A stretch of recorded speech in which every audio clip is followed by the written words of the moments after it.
Good evening. Cyclone Alfred is lashing the coast tonight and causing blackouts as it bears down on Brisbane and our state's north. Forecasters now saying Alfred will come ashore around 11 a.m. tomorrow. The man was in a four-wheel drive when he was swept off a bridge near Dorrigo, about 200 kilometres south from where I am. It is something beyond any storm. A tropical cyclone now knocking at the door. How about that? Greeting you for your first term as a principal.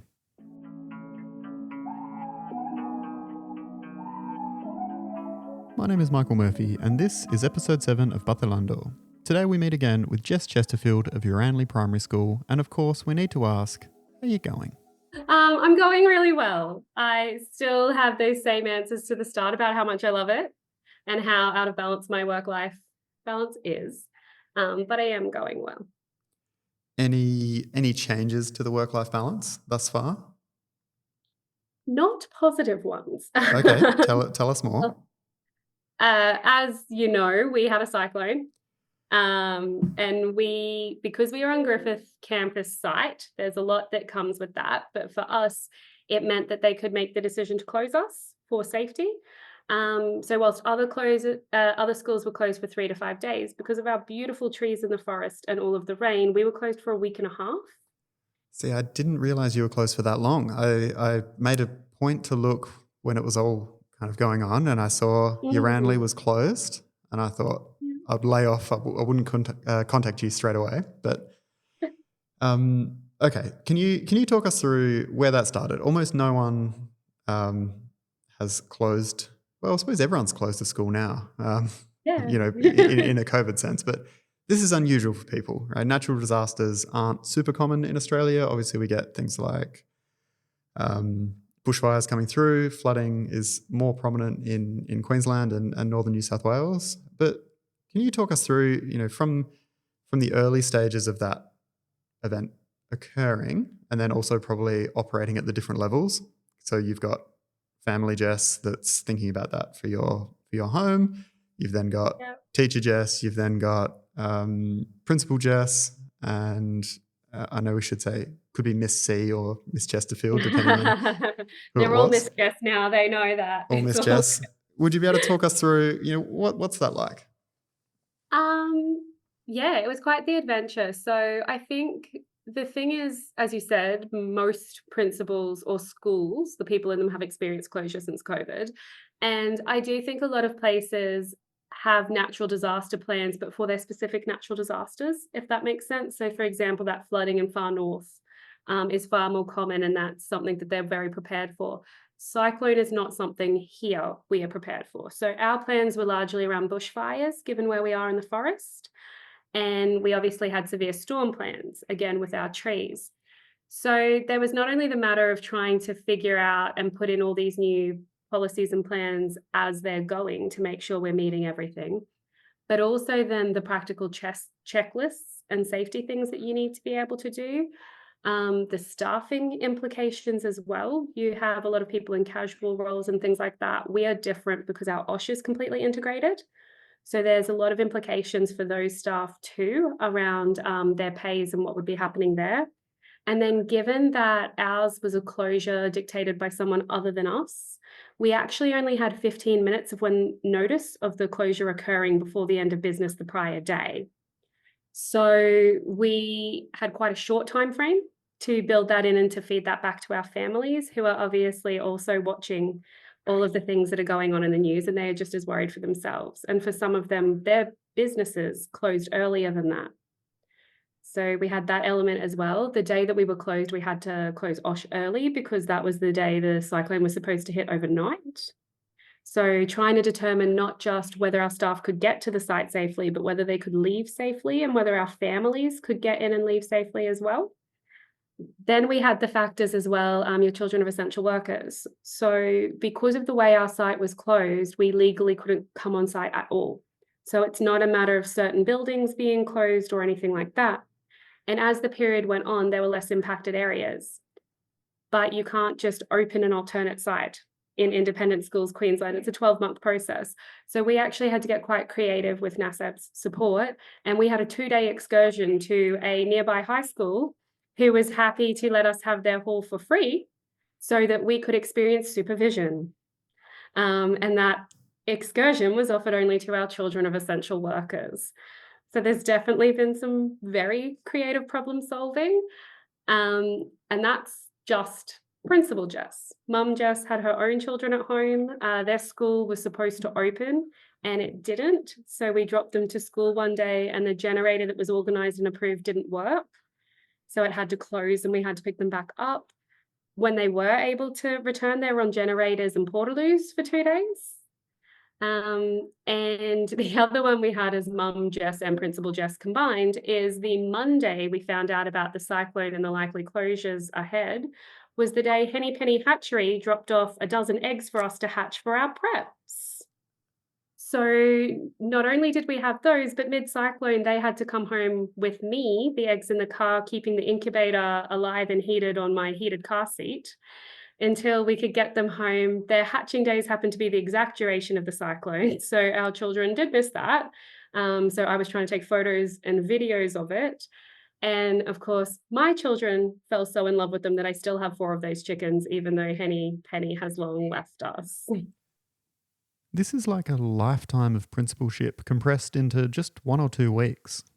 What we saw from the outside on the news was a foreboding disaster that was repeatedly pushed back until it made way for frustration at the inaccuracies of predicting the touchdown.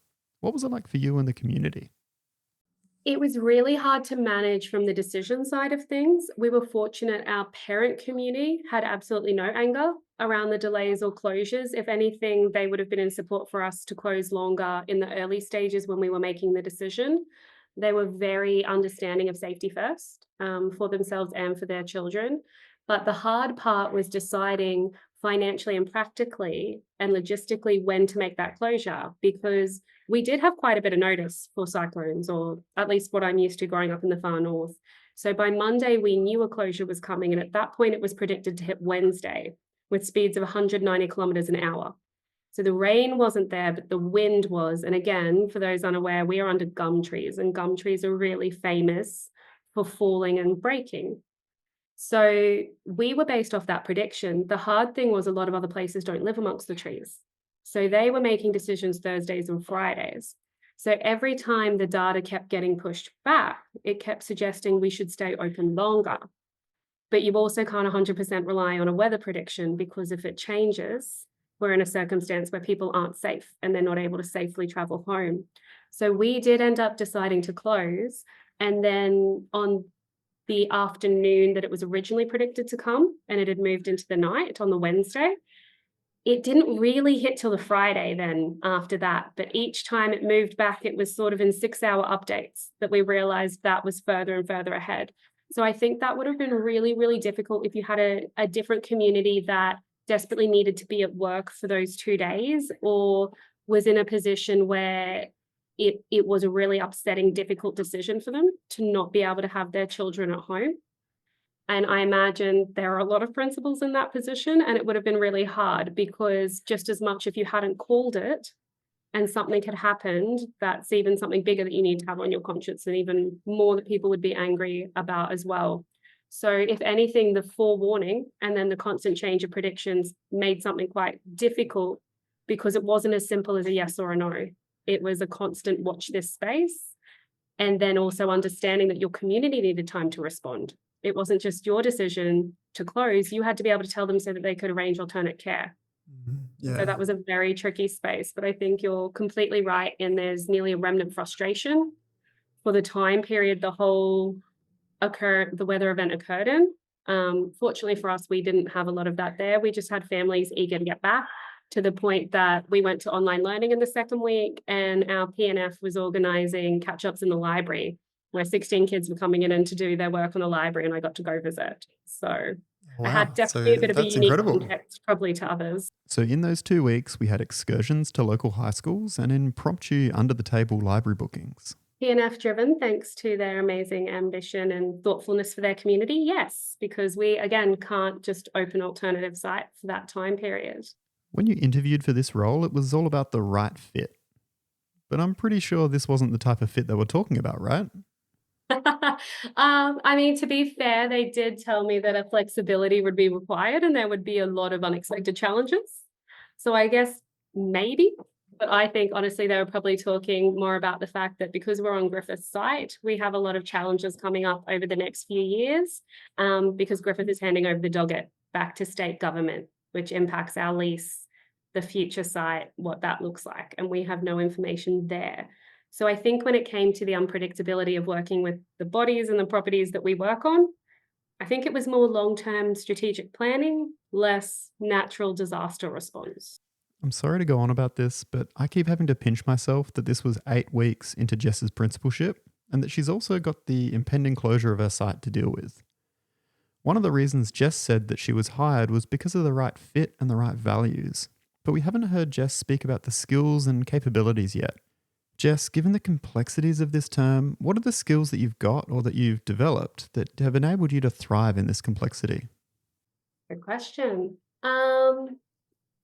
I think it's partly what skills I had, but I think it's also the team I had. I have a business manager who has been here for a long time and knows her business incredibly well. I still have David as the past principal, which other places don't have. So I had a level of expertise available to me. But I think the skill I had that I brought well is between the different systems I've worked in and the different size schools, I've always been a woman of many hats.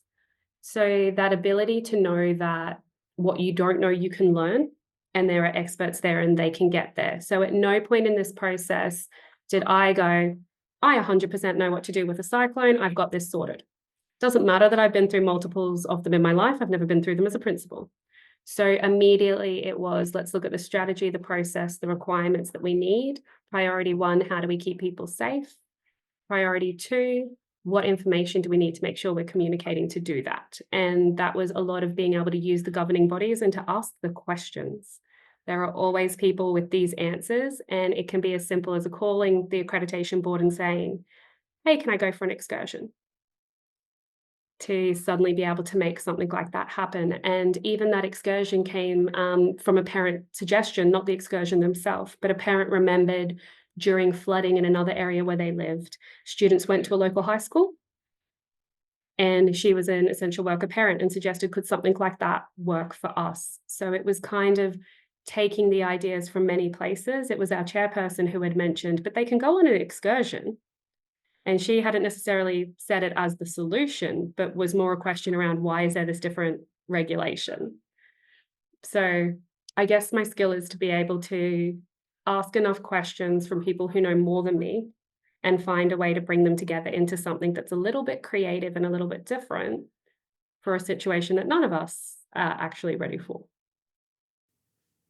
Did you hear Jess almost immediately speak about the experience and capabilities of the team?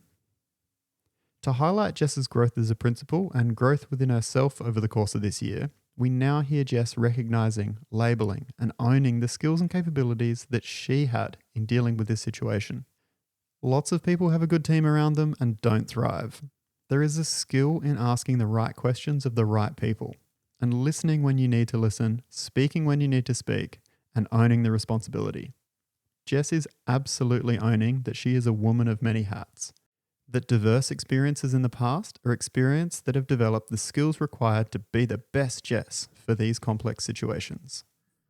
Absolutely. I think that is one thing that's probably changed since week 4 to now, is in week 4, I was kind of still pinching myself. How did I end up here? This isn't the hierarchy. This isn't the steps.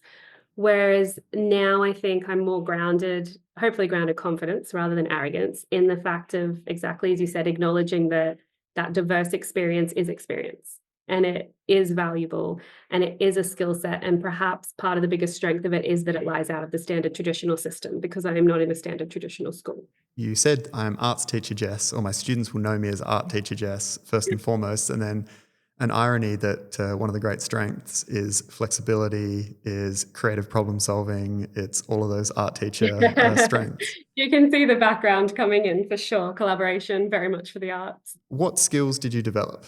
Because you had those, but throughout this, have you had a chance to kind of look back and say, how have I grown in that time? I think an ever-building skill is that idea that we did talk about at the start of being the calm in the storm. This time it was a little bit more literal. But what had to be refined is that I can not only have the answers when people ask me, because in times like this, you do have to be the person with answers, even if it comes from everybody, because you're who people are going to for comfort in that time. But it was about not only having them, but delivering them in a way that slowed down when everything was forcing you to speed up. When there's the pressure to have the answer by tomorrow and to have this and to have that, you could rush communication, you could miss logistics or sensitivities and put more panic or more uncomfortableness on your community by suddenly having to change communications. And fortunately, we didn't in here. We were quite measured and quite systematic so that we were able to be the calm relaying of the information. And I think that's a skill that I had to really focus on and pick up in this time, because it's one thing to be the energetic, excited person throwing the ideas out there, knowing that you got 3 to 4 years to make them happen and it's going to be brilliant. And it's the other to be the person that says, it's okay, we don't know what tomorrow holds. We've got you today, and this is what you can expect tomorrow from us. So was it like thinking fast and acting slow? Yeah, I think it was to think fast and have the answers, but not to have fast thinking look like panic, Yeah. I think is the important thing. That was something I really had to intentionally work towards. Not that I was panicked, but that high energy speed that I usually like to work with is not comforting when the world is moving at a high energy speed of unknowns. So it was having to be really conscious around my communication, my presence, my preferred pace of working, and then what actually people needed at the time. This start to the year, cyclones, closures, such a growth in skills, a growth in confidence. It's quite amazing. I know, I'm with you. But I'm glad it was a good skill. And I think whenever something like this happens, there are always silver linings and opportunities. And, under duress, we learn quickly sometimes. And this was one of those cases where we could. Yep. Pressure makes diamonds. Sometimes. A dear friend of mine likes to say chaos is a ladder, which I think has more nefarious undertones from Game of Thrones, but I like it all the same. I spoke to Paul about this because he spoke about COVID, right? And he was like, oh, COVID, we all went through this. And I said, I haven't. Like I wasn't working in a school when COVID happened. And so you've now got around 60 kids at your school and I do. all these parents. So you've got puggles, you've got dingoes, and you've got kookaburras. They have all been through this now. They've all had that event. They all walk around the school talking about this. Next year, you'll get a new cohort of people who haven't experienced this. Have you made any thoughts around almost a two-tier of experience? You've got some who've been through that with you, and then you've got a new cohort who haven't. Do we do anything about that or not? I think for us, it's more around our policies, placements, and our things that we prepare in advance rather than necessarily exposure of our cohort, because we hope our next ones never have to have a cyclone. It's not a frequent event down here. But we did notice even in the cyclone when we made the quick pivot to online learning, I say quick, but our parents knew for days it was coming.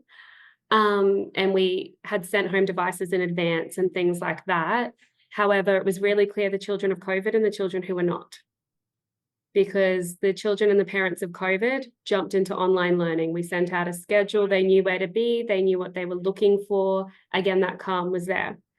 Our children who hadn't, it made us realize that since COVID, that online learning preparation wasn't there as strongly. They used their devices in class, but we hadn't prioritized as much, making sure that they knew how to meet on Teams when they were younger. So I think there's a lot of things from that level of our management that comes back then into our curriculum with our digital technologies of how we make sure that when something comes, even if we don't know what this something is, the core tools are there, that we're able to use them again, because that would apply for a bushfire, a storm, kind of anything else that could pop up from us. So that's probably more where we look there. And we also have great resources now. Everybody knows about Birdie and the Cyclone and things that came out of this. So the books that you can read with them and the supports that you can do with them to help them kind of understand what's going on. What about your staff? You've got 2 brand new teachers I do. What are they? How did they go through everything, and then subsequently, how have you managed managed care for them, or provided care for them rather than managed? Yeah, I think they have both two very different home lives for different circumstances. So one had two small children, which obviously puts in that big difference. So a lot of our conversations along the way is because I still have David, he's supported in that space, taking on some of the online learnings and the different schedules so that it was able to be at home with family time and at school time and dividing that up a little bit better. There was a daily staff meeting. Every morning we started with a call and a check-in on everybody to see how they were going.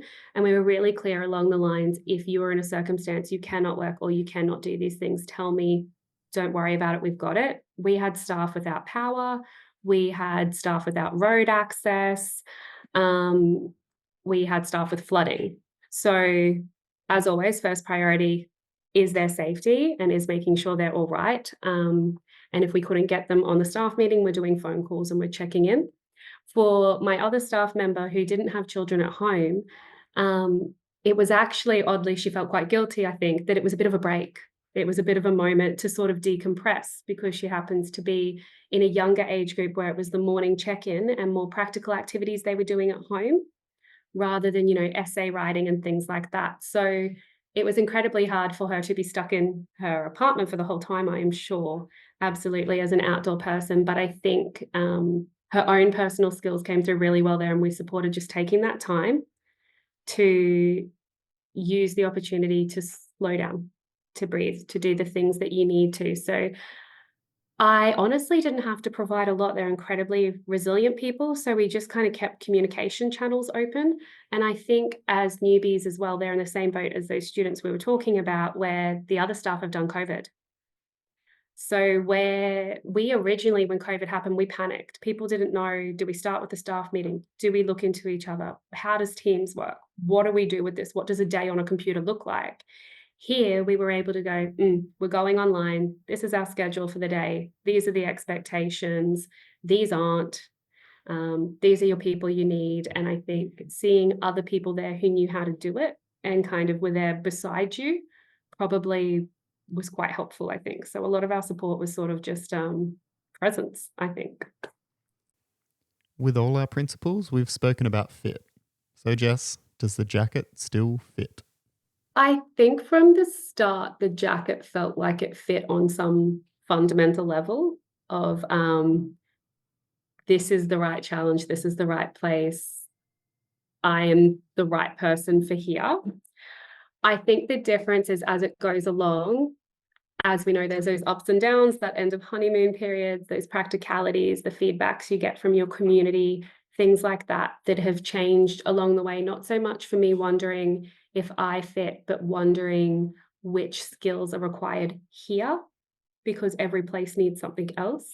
And communication looks different everywhere you go. I've been at schools where that's a yarn. I've been at schools where that's an email. So learning how people want to communicate and what is needed. If anything, I think the natural disaster was the easier part. And I know that sounds odd, but in that time, you come back to the core most important focus, that people are safe, that this is what education looks like. You have the time to meet every day, which you would never have normally. So there's a level of unity that occurs in that doesn't occur any other time. Yeah, I think it's settling on the shoulders. From the start, though, it was never a quick plan for me or a quick expectation of fix. We have a lot of things that need to be rolled out as a continuation, a lot of priorities. I have new staff, and it isn't something that suddenly 10 weeks in, those people go, great, I'm ready to be a full-time teacher all on my own. Like, that's not how the world works. So we're taking steps, but the music's probably still building. When I spoke to Paul most recently, he shared this perspective from a principal. A wise principal said to me one time, they were head of a multi-campus school. So there's a secondary and two primary sections on different campuses. So 3 different campuses. And I said, what's your relationship between the heads of campus for each of those? Because there was a head of the secondary and the two heads of the preps, and this person sat as a executive over all of them. And he said, they are the leaders for today for their campus. I'm the leader for 5 years from now. Jess very much was looking to be the leader for today and 5 years from now, with a pacey implementation agenda. A new inquiry model, which possibly on a bit of a back burner. You then also had the rollout of Toddle, which was cracking a remarkable pace. It continues, yes. And you had the new literacy program as well. Yeah. And so you spoke It's about a the lot, next. right? That's what I thought. But it is. How do you evaluate it now? I think we're doing really well in the sense that although it's a new literacy program, it's actually what we've always had. We're just teaching it to a stronger level of alignment to the program, I guess. We had kind of had aspects we were doing before. So we're doing PLD. And we had a lot of the books and resources and have for years, but we'd never done the data mapping or the new programs and structures that they have going. So that we're seeing immediately, it's going really well for our kids. Great data. Our staff are doing incredible at it. But again, just because we've started, it doesn't mean we're starting every part of it from the start. So we've been really, really clear along the way. These are the goals of what we're implementing this term. And then next term is the next. And we've been doing observations and check-ins over the last couple of weeks with each other to decide if we all agree kind of on what the next target is for next term. But it's going positively. It has been an interesting experience for me, though, that in that transition between principals, although the program's the same, I must talk about it differently. Because I've had feedback of parents going, what's this new program? And this nerves that they didn't know it was there. And so as simply as me calling it PLD as opposed to spelling, and little things like that has been a really interesting one for me, because obviously my parents have experienced a lot of change and that's scary. And so when I come in going, this is Toddle, this is PLD, that's a lot for them to take in. And I've since then been able to sort of explain these things have always been here. We're just doing next steps. Toddle, though, is going well in the fact that our communication channels just opened up. So our parents are now getting messages and emails and regular updates through that. And I think that's really kind of helping with that one to settle in as well. My teachers are definitely still moving faster than I thought they would. So there's a lot of training for me to get those portals set up on the back. But again, they're incredibly understanding about the time required to do that. And then the inquiry model is still, I definitely think, back burner project in the sense that we probably won't really start looking as to what that looks like in our curriculum until next year. But this year is more about why would we use something like that? What do we think is the next logical steps in what we're doing? And what is it based off our children's strengths? So our kids are really great at reciprocating knowledge. They're really high achievers. They have great memories. But could the inquiry model be a capacity for them to think out of preset or pre-provided responses? So that's one where more this year is observation consideration. If people are comfortable, they might trial a couple little things, see if they can be a little bit less confined maybe to the curriculum, some opportunities to kind of see where could children go with this or where could we provide some open-ended questions. And then I think next year we start looking at that more consistently. As a school, what does that look like and how does that work? Which is currently what we do with all of our literacy at the moment, is each step is, as a school, what does this look like? Why do we do it? And why is it important to us? This chat with Jess makes me think so much more about the idea of thinking fast and slow. When I first spoke to Jess, I got the sense that we had a lot of fast thinking. Trying to get everything sorted to communicate at the start of the year. Yeah, and with a compressed timeline as well for being overseas. But you also want early wins, right? It's so common that people say early wins. But it sounds to me like you're still seeking those wins, obviously, and leaning into momentum, but making sure there's slow thinking that goes with that momentum. I hope so. And even when we very first rolled out Toddle on the first day with staff, it was a 3-year plan. And it had really generous trial periods before implementation. But in that time, teachers could choose to start looking at more functions earlier if they wished. And they just chose to do it a lot faster than I thought they would, because it's amazing. But I think you're correct. For me, it wasn't so much about early wins, though. I think the teacher and me really focused on making sure people had the answers they needed. So in my team, I think I looked at it as a teacher. I don't want to find out in week 5 that there's meant to be a different routine that I'm putting in, or that I have this sudden new target. I want to know what I'm expected to be doing from week 1 so that I can be teaching. Yeah. And teaching what I need to do and have that consistency for my kids, and decide my timetable around where they need to be and what works for them. So I think for me, the pressure was more around giving everybody what they needed to start. And in that is, as you say, the going fast. And so I think the cyclone was the amazing opportunity to communicate slow. So I had to plan 3 or 4 years ahead, but not everybody needed to know 3 or 4 years ahead. They didn't need to know the big picture or the big outcomes, because that's scary and that's a lot and it's fast. Yeah. But the cyclone forced you to go for a week and a half, you can't do any of it. And your emails that you send home communicating to families, you're not talking about the policy development that No, goes with that. no, never. Somehow the cyclone isn't the biggest thing on the agenda at your Ranley. The music was building last time. Yes. And there was issues that you refer to it as things I can't go into now. It Yeah. sounds like the I can go to them. cohabitation, is there more to it? Tell us more. Yeah, Tell us more about absolutely. living with Griffith. So originally, to be clear, my lack of interest to go into it wasn't that there's any secret squirrels. It's just, as a new principal, figuring out where my area falls, where the board's area falls, who could be communicating those, was more what I was trying to navigate. Board's happy for me to discuss. So we have quite a nuanced and complex situation here, in that we are based on a university site. Now, it's not exclusive to anybody. There are a lot of schools with that. But for us, Griffith University is handing over its dogget. So for those who don't know, that means that they're returning it to state land. And they told us that about 5 years ago. Well, they told state about 5 years ago. And since then, that's pretty much all the knowledge we have now. What has changed and what is different is that as of December, Griffith Uni will no longer be on this site. For those who don't know our area, Mount Gravatt is right next to Nathan campus, both of which are owned by Griffith, and they're joining the two together. So everybody's going from Griffith to the Nathan site as Griffith starts preparing for its new build in the city.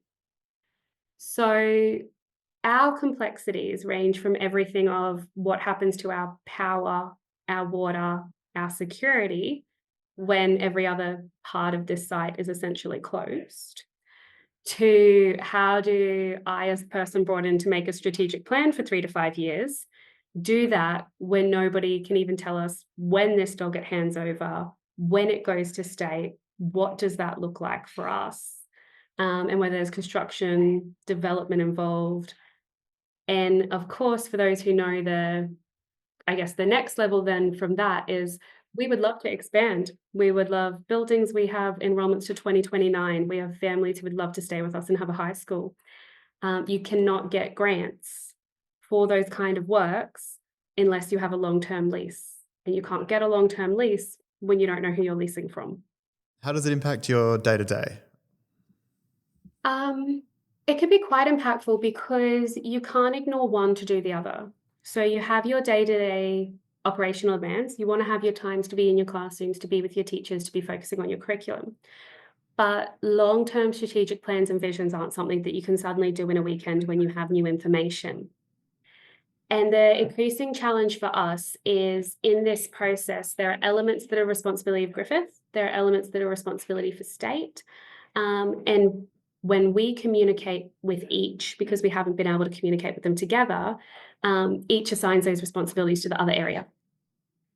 So there's this really difficult holding pattern grey area until things actually get formalized and hand over, at which point we need to note, but there's no time period on when that formalization needs to occur. So for us, it's not we're sitting in the grey waiting for 2 months and then we have an answer and we can action it. So that means there's a lot of time spent trying to meet with relevant parties, but also trying to find out who the relevant parties are Which area of state should we be meeting with? Which department? Which area of Griffith? To which all of those then very politely and supportively essentially say there is no new information available at this time, because these things take a long time. So that, I would say, is quite impactful. And I know my holidays are already lining up with trying to meet different people and trying to find more conversations and more information. But the reality is also we can't make those people make those decisions. So whilst we're seeking all the information, if the information isn't there, there's nothing to be sought. Okay. And obviously for our parents, this isn't a short-term thing. You know, they've known for at least a few years that it's on the cards. So I have a great sympathy for them about how anxious making that would be, because as an outsider of the system, you might sit there and go, what if the school's gone next year? Griffith's leaving, can they just move us? And whilst it's not that simple, we can't say that won't happen, this will happen instead. So you can step in and say, well, that won't happen, but then there's a void. Exactly. And it's really hard to give the confidence of that assurance if you can't say what will happen or what else is out there. You know, it's like when you're upset, somebody going, it's going to be okay, calm down. You know, that's not enough. You need something tangible to hold on to know. So we have some incredibly active and wonderful parents. Our president of our PNF is brilliant at Facebook messaging MPs and through emails and things like that. And she was actually crucial in us finding out our site was opening again. But it's just another factor that is every day, because each decision you then weigh up against this. Do we invest in adding another building? Well, we don't know. Do we invest in fixing the store? Yes, but to what level? You know, while we're here, do we knock down a wall and do this with it? Well, we can't. So definitely impactful. I worked at the last school I worked at. We moved from one campus to another, so knocked down one, and then everyone on that campus moved to join sort of an amalgamation. Yeah. And one of the things that I lament about that and regret about the end of that is that we left that campus really poorly. We let things fall into disrepair. And I think of it as the difference between giving your rental an exit clean and, you know, getting it all shipshape for the next person, and then you move into your new house and you start treating it really well, versus if you let it fall into disrepair and then you move into the new place and you're not magically going to treat it differently. Now, I presume, you know, we're not talking about the same thing for you, but you've got this space and you want to treasure it and value it, but you're also thinking about where to next, right?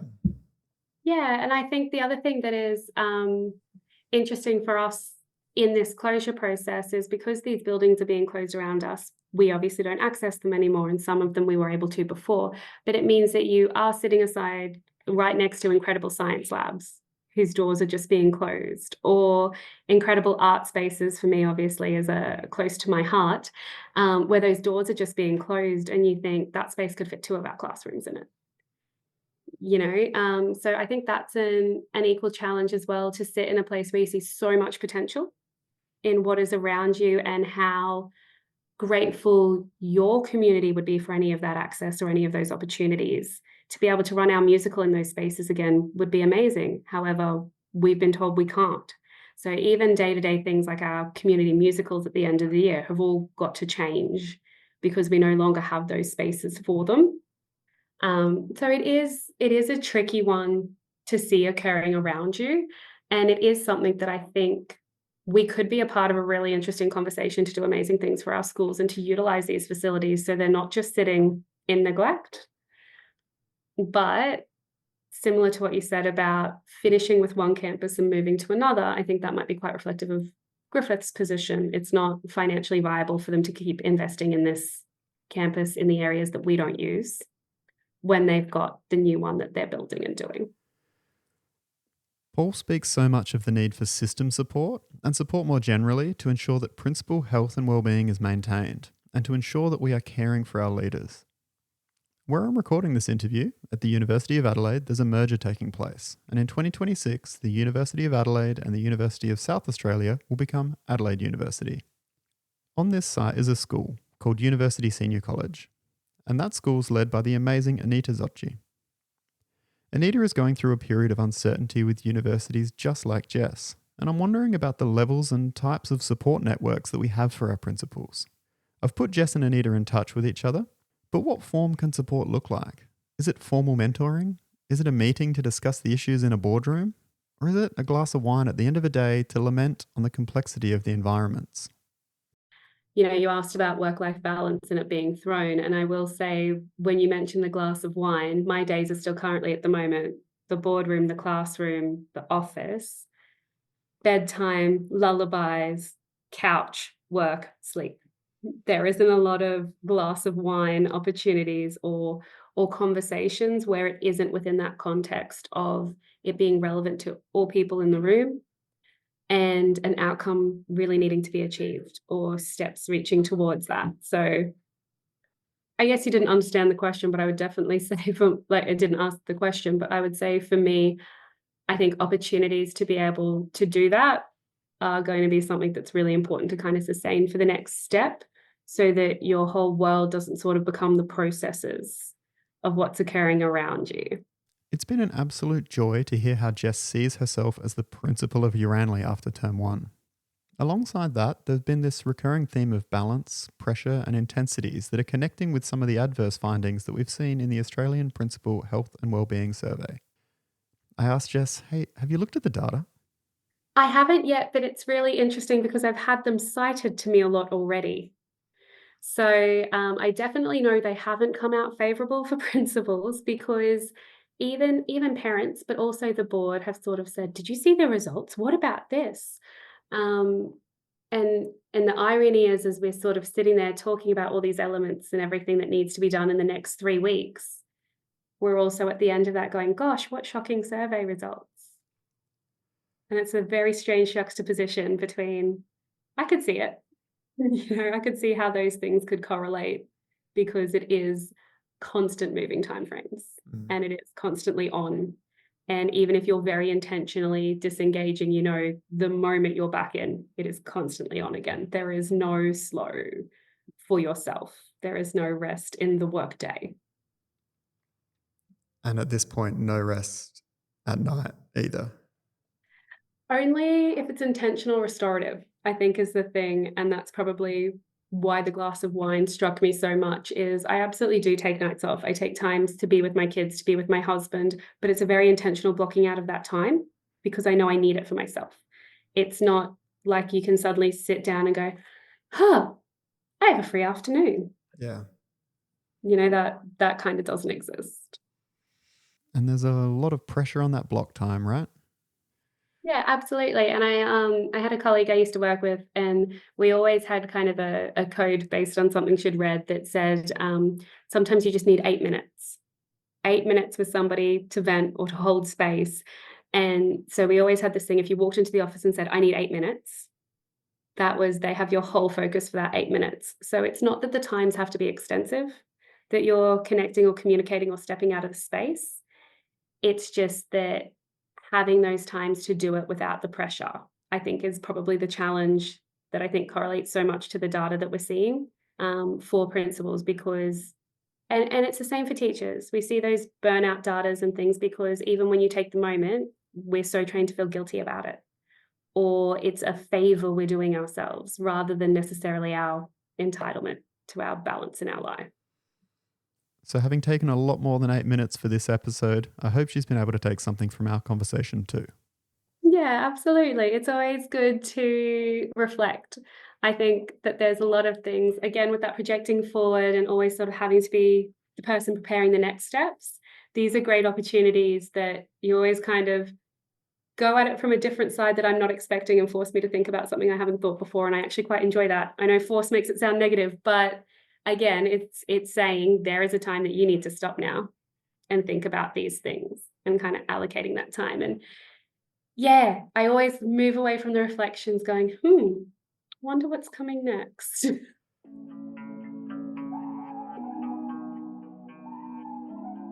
So what is coming next in a principalship that, in your first year, has been dominated by temporary school closures, natural disasters, and the prospect of seismic change to the future of the campus? thank you to Jess Chesterfield from Uranley for guiding us through episode 7 of Vacilando. We cannot wait to meet you again. Make sure you follow along with our other podcast projects at the ASIL Middle Leaders Summit and Dear Stardust.